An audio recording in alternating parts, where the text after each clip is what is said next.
Welcome to Tell Me Why Mom, the channel where we strive to answer the questions that bubble up in your mind and help you navigate life's complexities. Today, we're diving deep into a common struggle that most of us face, saying no. It seems like a simple word, but it's often one of the hardest to utter. Whether it's to a loved one, a colleague, or even to ourselves, we've all had moments where we wished we had the courage to say no, but couldn't muster it up. Why is that?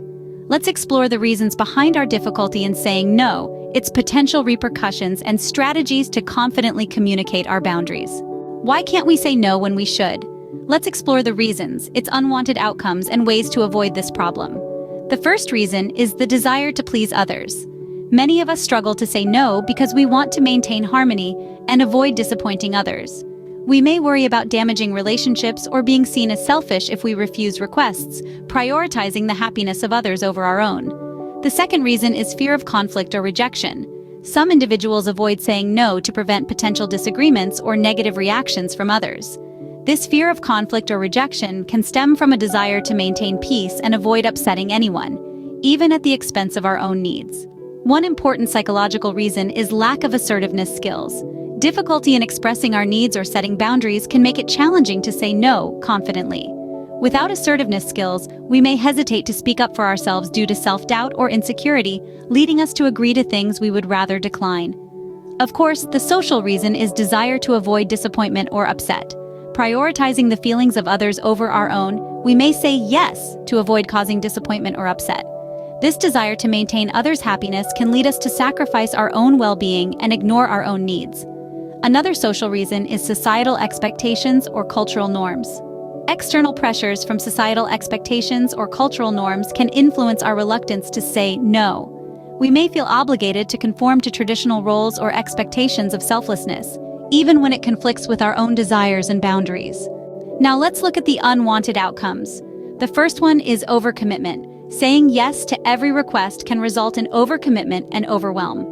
We may find ourselves spread too thin, with too many obligations and not enough time or energy to fulfill them all effectively. The second outcome is resentment. Continuously agreeing to things we don't want to do can breed resentment towards others.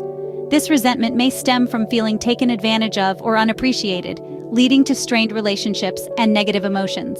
A psychological outcome is loss of self-identity. Always putting others' needs before our own can result in a loss of self-identity. We may prioritize external validation over our own values and desires, leading to a sense of disconnection from ourselves and our authentic selves. The last, but not the least, is the chance of missed opportunities.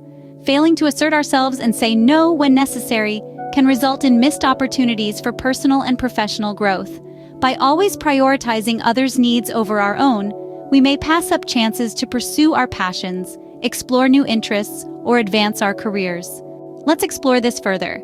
Now, we delve into the power of saying no. So why is it important to learn to say no? Saying no is not only about declining requests or opportunities, but it's a powerful tool for self-care, self-respect, and personal development. When we say no to things that don't serve us, we're saying yes to our own needs and priorities.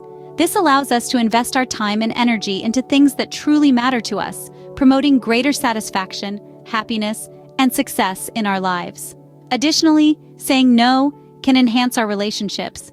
It may sound counterintuitive, but setting clear boundaries can foster mutual respect and understanding, leading to healthier and more balanced relationships. Remember, saying no is not a sign of selfishness or rudeness, but a testament to our courage and respect for ourselves and others. So before we dive into the strategies to overcome the difficulty of saying no, let's appreciate its power and potential to transform our lives. As we transition to the next scene, don't forget to like, subscribe, and share our video. Your support helps us to continue providing valuable content.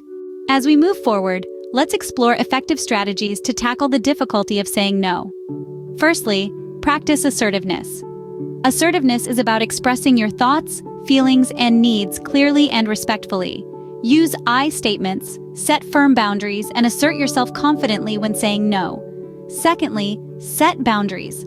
Establish clear boundaries for yourself and communicate them openly with others. Identify your limits, prioritize your own needs, and remember that it's okay to say no when a request conflicts with your boundaries or values. Next, prioritize self-care. Engage in activities that nourish your physical, emotional, and mental well-being. Taking care of yourself empowers you to make healthier choices and assert your needs more confidently. Fourthly, learn to delegate. Delegate tasks and responsibilities when possible, rather than taking on everything yourself. It's okay to ask for help and share the workload, freeing up time and energy for activities that align with your priorities. Fifth, practice saying no. Start with small requests in low-stakes situations to build confidence and strengthen your assertiveness skills. Gradually work your way up to more challenging situations, acknowledging that it's a skill that improves with practice. Sixth, use delay tactics. If you're unsure about a request or need time to consider your response, use delay tactics. Say, "Let me check my schedule and get back to you," or "I'll need some time to think about it." This gives you the opportunity to evaluate the request and respond more thoughtfully. Lastly, offer alternatives.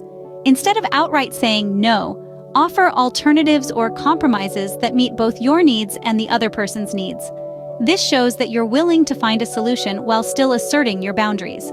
By incorporating these strategies into your daily life, you can gradually overcome the challenge of saying no and assert yourself more confidently in various situations. Remember, it's a process that takes time and practice, so be patient and compassionate with yourself along the journey.